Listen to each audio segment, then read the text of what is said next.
So interviewing Kasseem Dean today will be Professor Shelly Santana, who teaches marketing to first-year MBA students in the required curriculum. Professor Santana held a variety of senior marketing roles at American Express Company, ultimately as head of U.S. corporate card marketing and global product strategy. And now for our keynote speaker. Artists are much like windows. They both exist to show us the world around us. Today is my distinct honor and pleasure to introduce our next keynote speaker, Mr. Kasseem Dean, also known as Swiss Beats.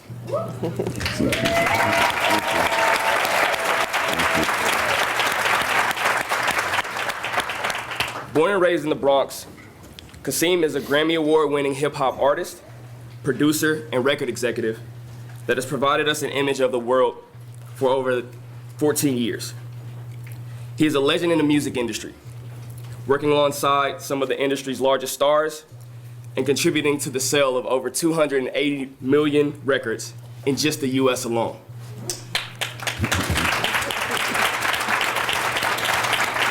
However, Kasseem's complete body of work proves that the world of a true artist is limitless. Transitioning from a music producer to an executive, he provides an example of graduating your brand and persistent progress. Kasseem currently serves as the Vice President of Sports Style Marketing, Design, and Brand Music Development for Reebok, and Vice President of Design and Global Marketing for Lotus Cars. He is an avid art collector and painter whose goal is to inspire new artists around the world to express themselves, and is working on opening his own international new artist art gallery. And now, without further ado, I ask you to stop, drop, shut them down, and put your hands together for Harvard Business School's own Kasseem Dean.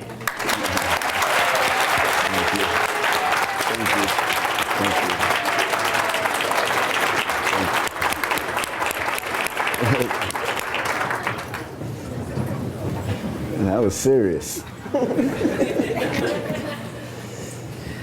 Okay, so I'm going to go ahead and go through a few questions, and I think the audience is really excited to hear from you. So I want to start at the beginning with you. Mm-hmm. How did you get into the music business? How was it that you were inspired to go in that direction? And who were some of the people that were instrumental in opening those doors for you at the very beginning? First of all, I want to say good morning to everybody in the room today. Good morning. Everybody look very beautiful. It's an honor to be here. And I just want to say that first. No, that's fine. I got started in the music business. I think I was born into it. Mm-hmm. You know, certain things we're just born with. You know, growing up in the South Bronx, I had music all around me. I had art all around me. And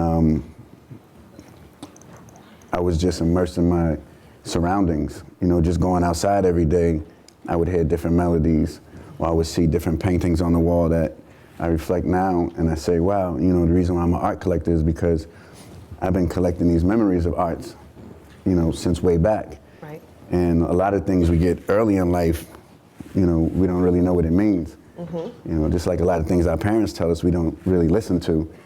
You know, until you get older, you say, you know what, my mother did make sense. You know, my grandmother did make sense. Or that person that I never wanted to listen to, they used to always give me that advice, really did make sense. Right. And, you know, one thing that I learned that no matter what you do in life, you should always be a student. Mm-hmm. You know, you can be a boss and a student at the same time. You can be a leader and a student at the same time. Because I feel that when you stop being a student, you cut off all of your areas from learning. So then you get stuck in your old ways. Right. You know, so I'm always interested in hearing new ideas and doing new things. And going back to your question, I was one of those kids that did listen to my older people that would speak to me. Mm-hmm. You know, when my friends thought that, you know, I was being corny. You know, they said, you know what, like, you're always talking to the older people. You know what, I'm listening, I'm getting jewels that are serving this purpose right now. You know, so I was happy for that. That's great. And then you ventured after this, in the midst of your tremendous success in the music industry, Kylan mentioned that you ventured into fashion, painting, a lot of different areas. So why diversify if you were having such tremendous success doing this one thing that you were really, really good at? So why diversify? Because I think it's very important to diversify, because a lot of people always want to see you in the box. You know, just stick to what you used to. You know, and if I would have listened to that, I would still be living in the South Bronx today. I would still only be a DJ, which is nothing wrong with that. But, you know, I embrace art as a culture, as a whole, because, you know, just being a producer or a rapper, okay, that's one part of it, but being a shoe designer or being a painter or being a photographer or videographer, like all of those things fall under the art umbrella. And I said, you know what, I just want to check out other areas. And my first venture was with a company called Kid Robot, which started from vinyl toys. And they called me to do a toy, and I was like, oh, you want to make a toy with me? Like, you know, okay. And you know, I thought the idea was kind of short track. And so what I said was, what if we take all of these cartoons and put them on clothes? And then it was a big hit for Kid Robot. That was my first joint venture in fashion. And then I graduated from there and went to work with a great mentor of mine, Christian Louboutin, and we came up with the Spike shoe together, and you know, we're doing men's now, and he was the first person to embrace me into the fashion world on a big level, because you know, you don't really see our color in fashion in Paris, and you know, really making a change. And for him to stand up and say, no, I don't have to hide Kasseem in the back, he's going to be right here with me in the front row, he's with me, you know, in Milan and doing all these different things. I was like, wow, this is a great front row experience. And then the fashion world embraced me, and then that passed off for me, bringing Reebok back and having fun here in Boston, Right. you know, with the company. And I started in Reebok on a real small level, because a lot of people in my industry, they feel that just because they have a big name that they should just go straight to the top, you know, even in a place that they're not experienced in. Right. And so what I wanted to do is I wanted to once again be a student and start on a simple project in the company, so I could learn the company, so I could understand what I'm up against before I ask for all these big demands, because I'm Swiss Beats. Right. You know, and technically I didn't even call myself Swiss Beats. I went by my government name in that company, because, you know, sometimes you have to strip away all the celebrity factor, because a lot of it is smoke and mirrors. A lot of these guys is smoke and mirrors. A lot of these things we see don't really exist. Right. And what I wanted to get rid of in our culture is the smoke and mirrors, because we're too easily influenced by it. You know, we can see something and think that that's how it is from day one, Right. not knowing that it took 20, 30 years or 15 years for that person to make something look so easy.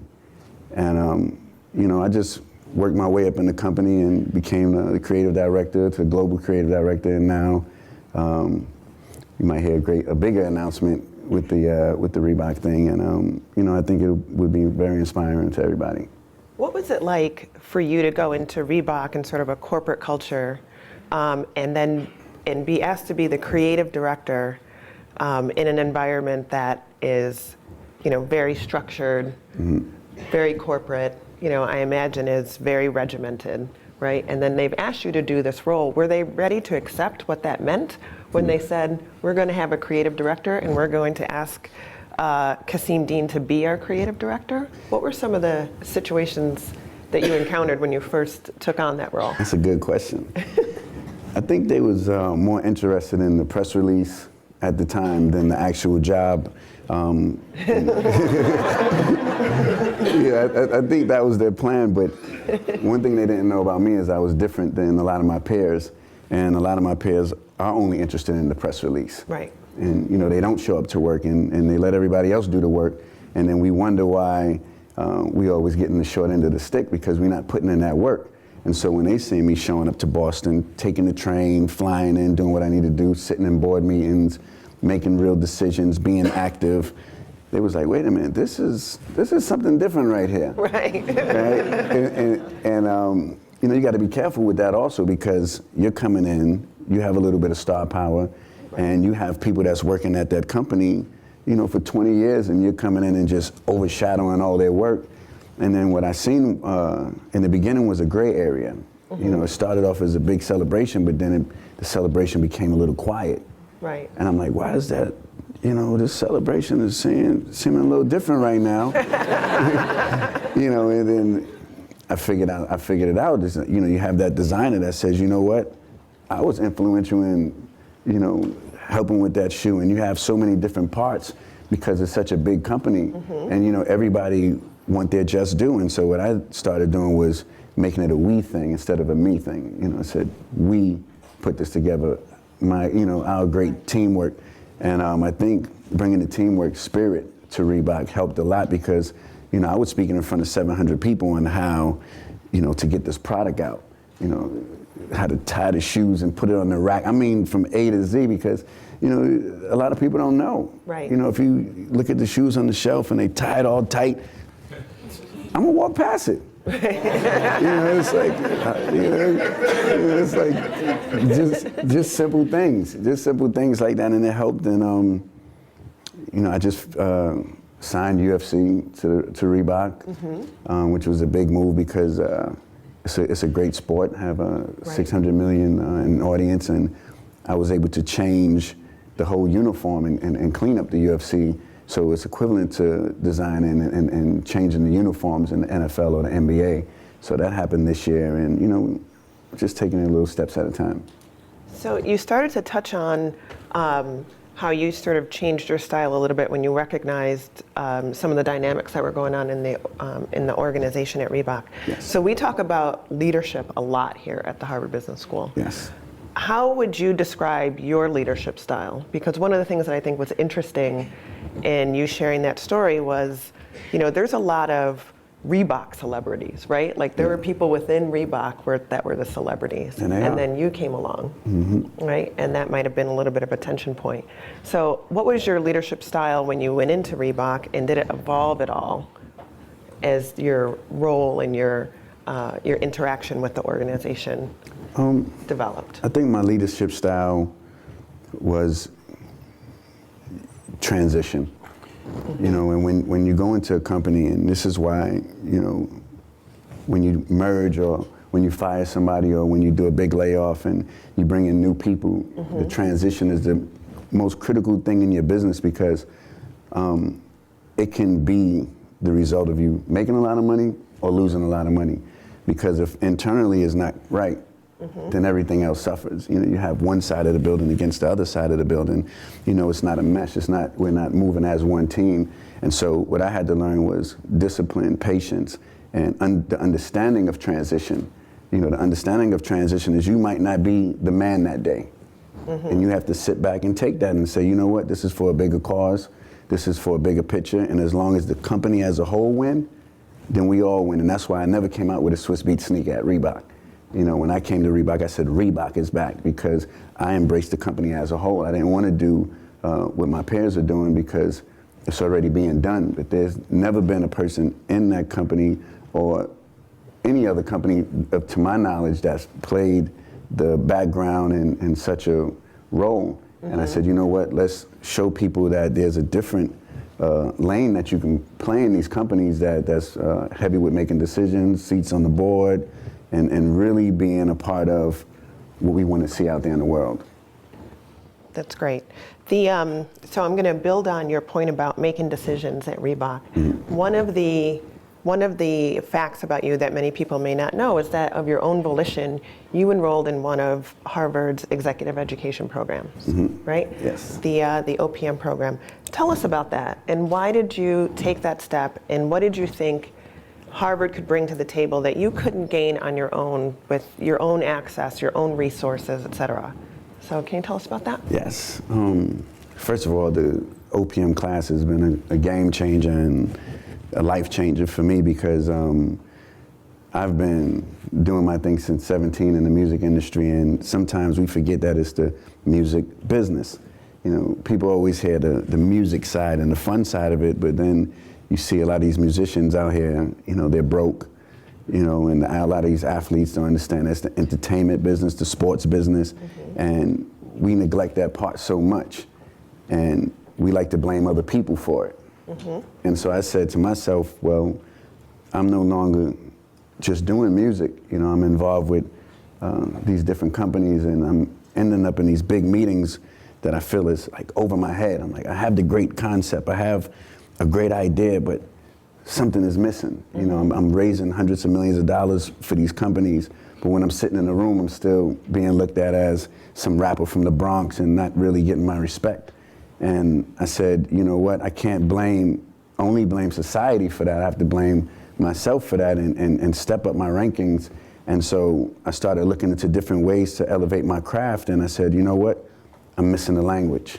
I'm missing the language, and then I started looking into different programs and ways that I can better myself in the language. So when I walk in this room, I understand the language, and they can tell in 2 seconds just from a simple conversation. Right. You know, and we think that we're fooling somebody from the way we dress or, you know, all these accolades on TV, but when you step in that serious room, right. You know, when you step in that room, you feel this big.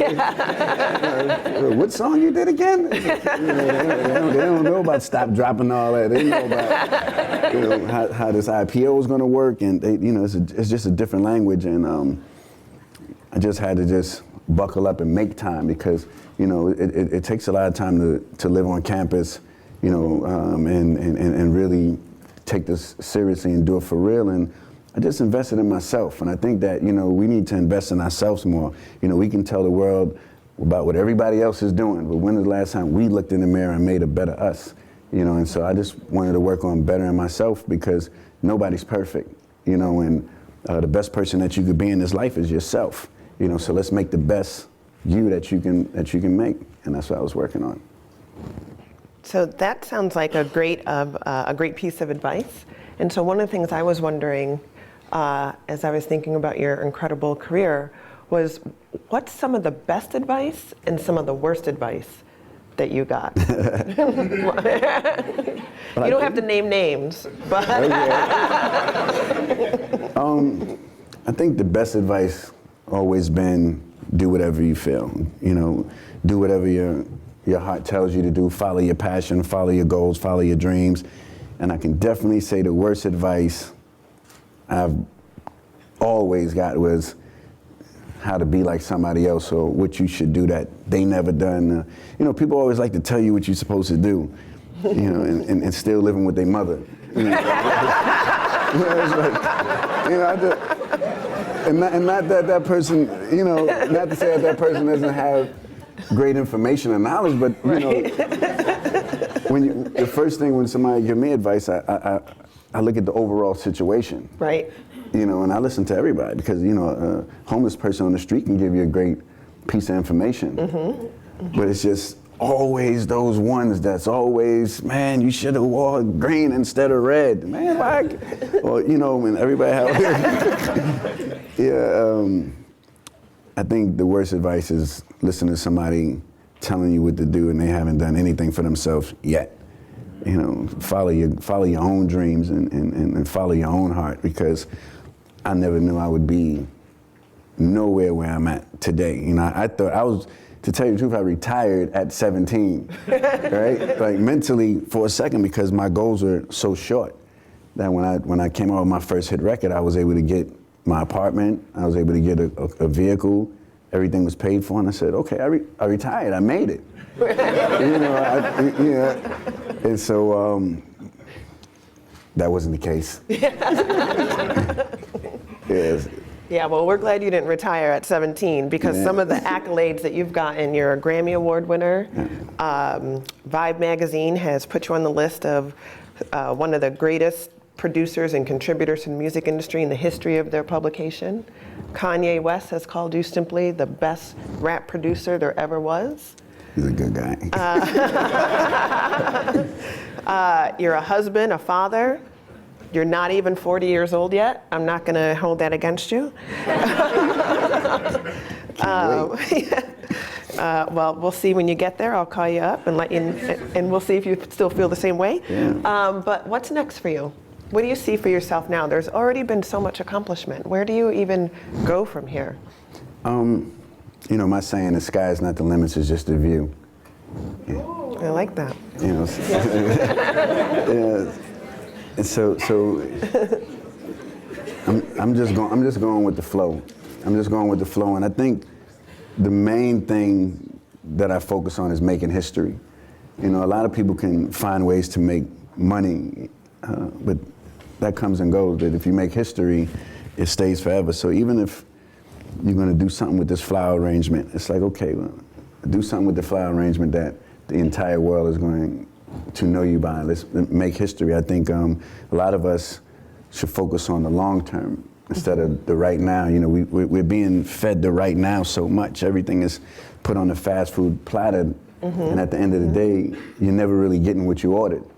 You know, everything takes time. I mean, that's why I'm so dedicated in taking time out in the companies that I deal with, and even in my education, because it took a long time for me to get successful on a music level and respected. Right. You know, you have to put that same time in everything that you do. Anything that's given to you fast, it's probably not the real thing.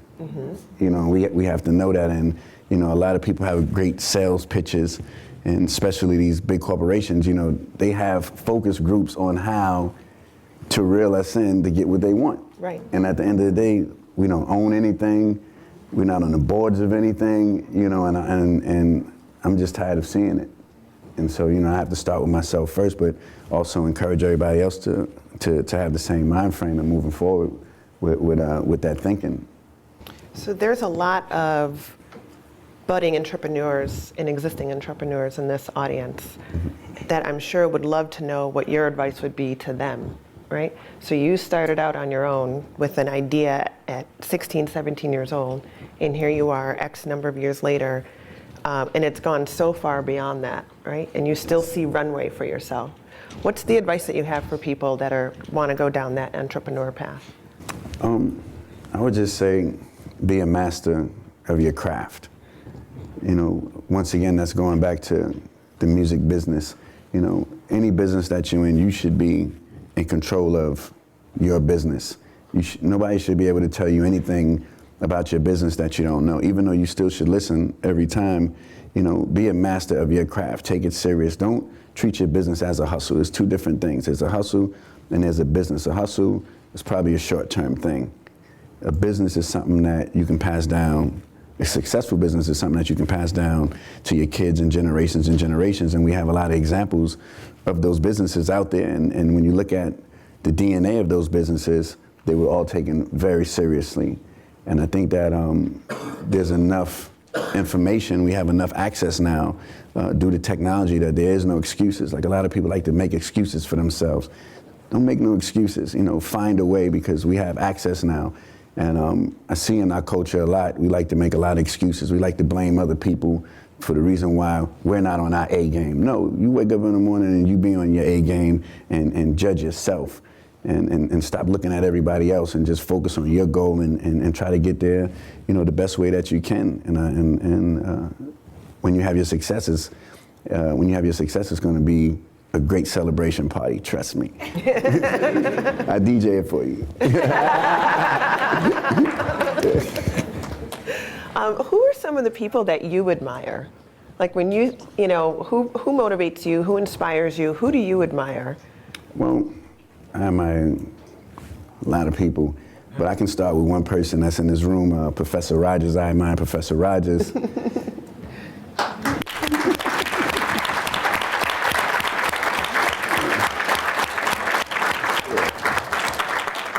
Very stand-up guy. You know what? I admire people that have the drive to be successful and do the right thing. You know, I admire people that I didn't even meet yet. You know, because just because somebody's not in front of you, that don't mean that they're not doing an extraordinary job. And so I admire everybody that wake up every morning to try to provide for their family, try to do the right thing, try to make history, and try to, you know, give back in the world also, because, you know, we always want to take, and this is a world that's in need of great help. You know, so I think the best gift that you can have in life is to be able to give back. And, you know, any chance you're able to give back, you know, I think that's a true blessing of who you are and what's your character. And, you know, it doesn't have to be on some fancy basis. You know, you can give quietly, Right. You know, you can help somebody quietly. You know, a form of give back is not only financial. You know, it might be with knowledge, advice, asking somebody how they feel today. You know, simple things. So I admire people that start with the basics and have positive energy throughout. That's great. Yeah. So I think we're going to open it up to the Q&A now. So I'm sure there's lots of people who have questions for you in the audience. You can also ask questions of me. Yeah. I'm not up here by myself. You know? No, I'm sure all the questions will be for you. So let's just open it up for the Q&A. I think we're going to have a moderator. Yeah. All right.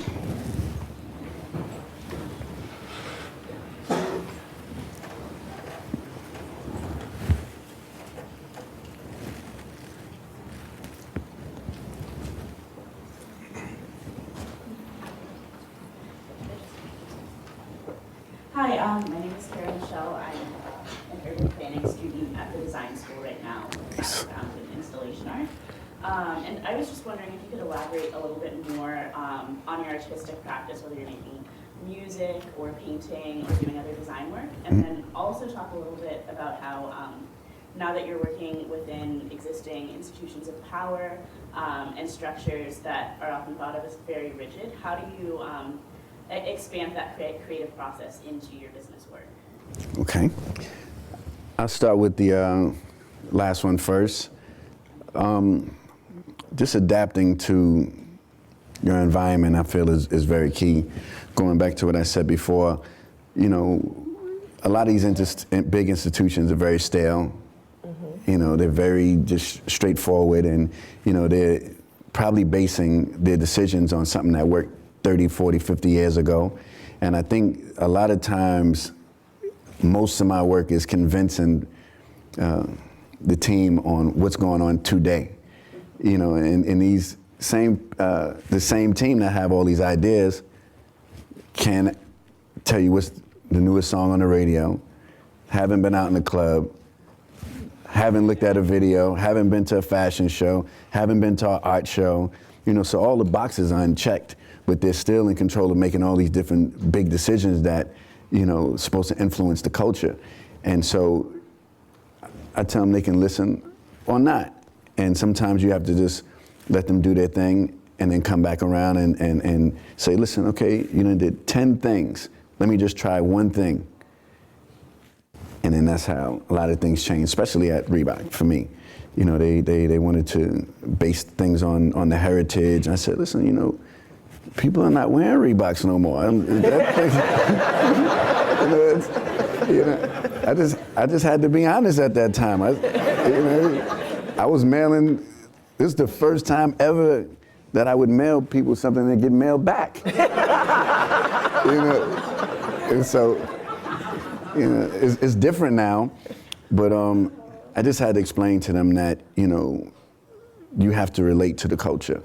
You know, if you're not out there in the field, then you're gonna lose all the time. And, you know, you can't base it on something that a computer group is telling you to do. No, this is real life we live in.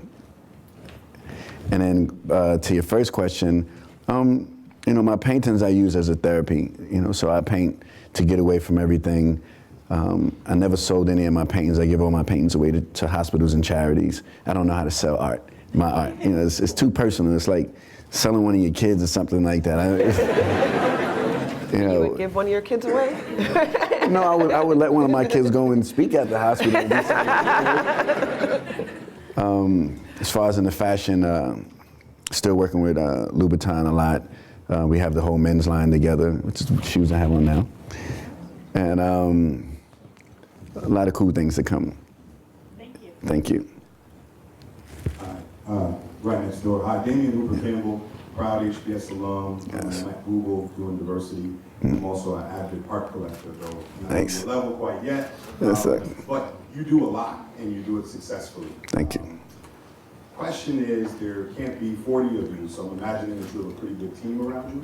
From like a leadership perspective, how do you go about selecting the people who are going to be on your team? You know what? I have a very small team.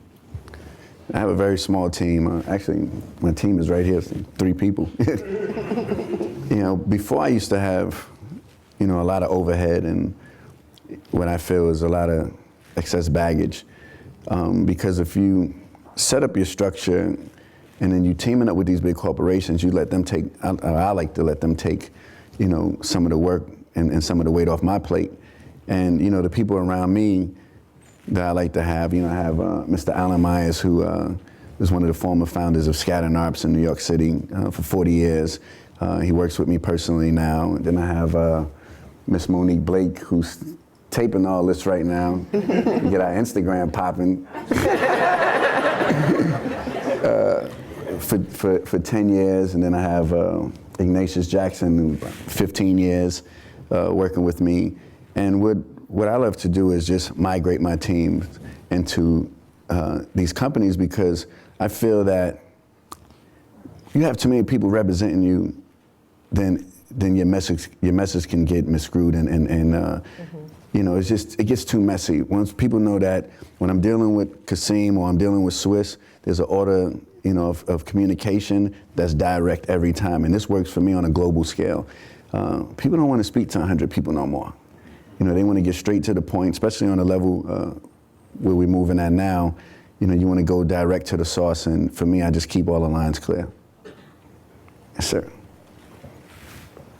Yes, sir.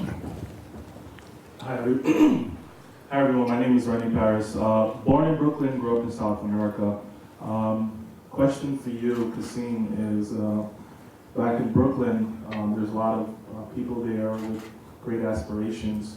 You really don't know where to channel that. And a wise man said to me once that one of the greatest gifts you can give is the opportunity to give back. My question to you is, now that you have the experience with Harvard, in addition to the music and the art part of it, how do you plan to show the youth, because you have a bit bigger platform than we do, about opportunities such as Harvard or different opportunities, could be engineering, business, not just looking at rap or playing basketball, but giving them another look at this is how you can succeed in other ways as well. How do you plan to address that? Well, I plan on doing what I've been doing, which is using my social media platform as a tool. Not only as a tool to show with cars and things like that, but also showing them that it's cool to take the train to come here and do what I'm doing with you guys today. It's cool to collect art. Go, if you're in Brooklyn, and go to Brooklyn Museum and see Kehinde Wiley's show, which is amazing. If you haven't, go see the show. Right? But I also understand that I can't be a preacher, because when you're dealing with the youth and, the attention span is so short, so sometimes I have to mix it up and show them, me in the studio or me doing something that they aspire to do later on once they reach their goals. It can't just be, you should do this, you should do that, you should do this, because I was the same person that wouldn't listen to a person, just drilling me all day. It has to be something that's fun. It has to be something that you have to have charisma with it. And I think I've been doing a pretty okay job with the youth, because I listen to the conversations that I get in the street now, that they're no longer only about music. They're more about entrepreneurship and, school, arts, and music might be the last subject, And so I think that I just want to just keep building and doing what I'm doing now. And, with these forums right here, and everybody can spread the word, is also, we can move this as a joint venture together. Sir. Mr. Beats. Yes, sir. Showtime.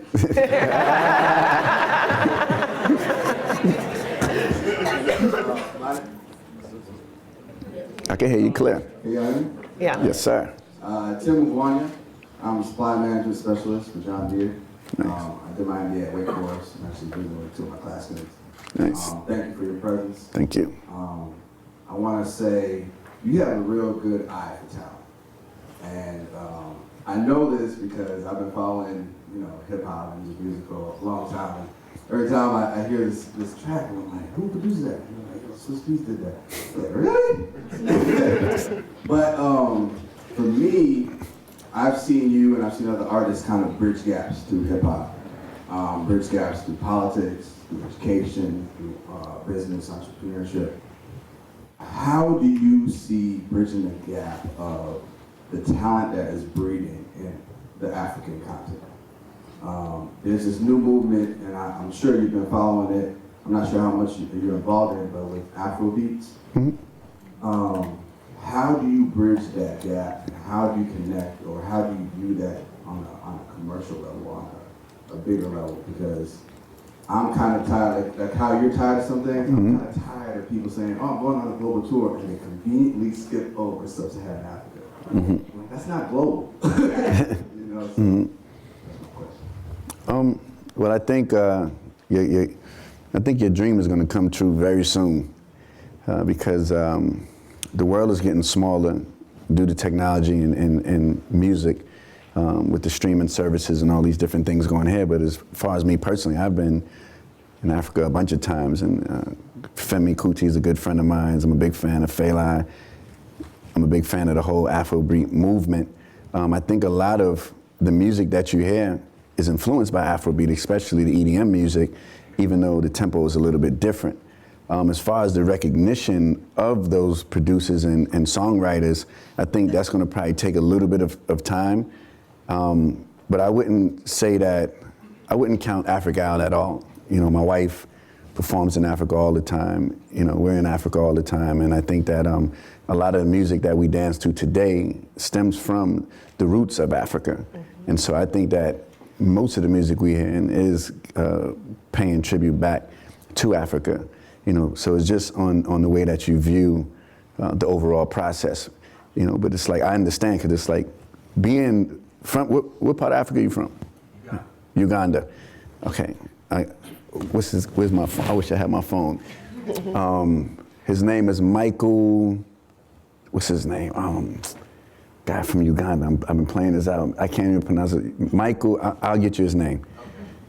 And I recommend this album for everybody. This is something that you can play from beginning to end. I actually even had it on my Instagram like 3 times. And he's a great, I think he's gonna bring it back. He's doing blues though. Okay. He's not doing Afrobeat, he's doing blues, which is very unique. Yes, sir. Yes. All right, this is my name is How you doing? And it's definitely an honor to be here. Flew a long way to be with you today. Blessings. Been on for about 14 hours actually. Wow. We live in Hong Kong, and we've been in China for the last 6 years. And actually, we started off in music entertainment as well, in that transition to brands. So to hear you talk about leveraging your experience or your expertise to go in a deeper level, and use that to influence. I guess my question is, it's funny because going around China and Asia, like, in hip hop, there's a limited view or scope of knowledge, but it's your music. You know, even if they don't know your name, they say, "Oh, Swiss Beats." It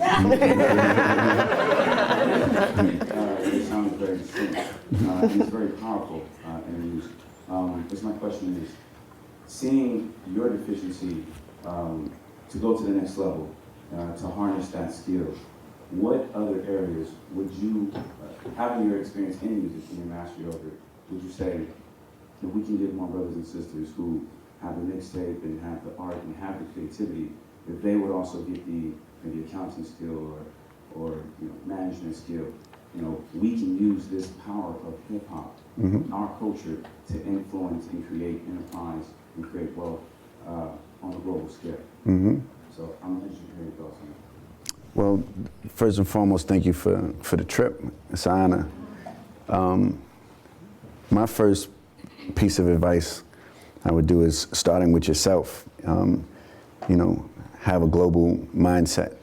You know, my 8-year-old is speaking fluent Mandarin right now. He goes to, an amazing school in the city of New York, and I don't know how he speaks Mandarin all day. Yeah, but you have to set yourself up to be global. You know, our world is used to being in a box. You know, so a lot of people, when they get their money, they want to do the wrong things with it, which I've done when I was younger. But what I would tell anybody is the first chance you get is to travel. You know, everything I'm telling you right now is based off me traveling. You know, living in the South Bronx gave me a lot of courage. It gave me a lot of, you know, it gave my foundation. It gave me a great foundation. But, you know, you need more than just foundation to build an entire house. And I never used to want to get on planes and do all these different things because I was comfortable, you know, where I was at. But once I started traveling and I started embracing different cultures and seeing different people and smelling different smells, tasting different foods, and seeing the hospitality that the rest of the world offers us, it changed my life. And it let me know that, wow, we have a lot of work to do here. Because I would go somewhere else and get treated like a king. Not even using my music status. It's just something that everybody does. Right. And then what it did was it let me bring back another message. You know, I was able to bring back another message because a lot of people would say that, you know, they having hard times. When I just finished seeing a kid, you know, have plastic on the, you know, no shoes, this, that, and a lot of different things. And I'm like, man, you woke up this morning, you have clothes on, you have shoes on. I don't think you're having hard times. You know? Serious, you know, based on, you know, different parts of the world. And you know what struck me the most and impacted me the most is those same people that was going through those hard times all had smiles on their face. All had smiles on their face. I remember being in this one place where they had like no water. It was like coming out the ground somewhere. You had to find it. But then there was a little booth in the middle of the area, and it was a lady working it with the child. And I'm sitting there, I'm like, everybody, it's like 5,000 people hungry over here. This lady has food, and they didn't rob this yet. You know, yeah. No, seriously. I'm like, this is, you know, I'm from the South Bronx. I gotta think this way. And so I'm sitting here and I'm just analyzing the situation. And so I asked one of the brothers, I said, listen, I need you to explain something to me. If this whole village is hungry and this lady has the food and nobody took over this yet, how does this work? And he said, discipline. And he said, this is our family. He said, if we do something to her, that means that we won't have nothing. So we have to all work hard and find out, and we have to support this lady who's running this. We have to support this booth. And I was like, wow, we have a lot of work to do over here. Right. You know, seriously, and I see it over and over and over again, and no place is perfect. You know, every place have their ghettos and their hard times, but just seeing a lot of the discipline from traveling, it also helped me have discipline within myself, and I would tell everybody to travel. So that's the advice I would tell everybody. Yep. So Kasseem, we want to thank you. That was highly inspirational. Thank We you. appreciate what you're doing. Thank you. So everyone, please help me and thank you. Thank you.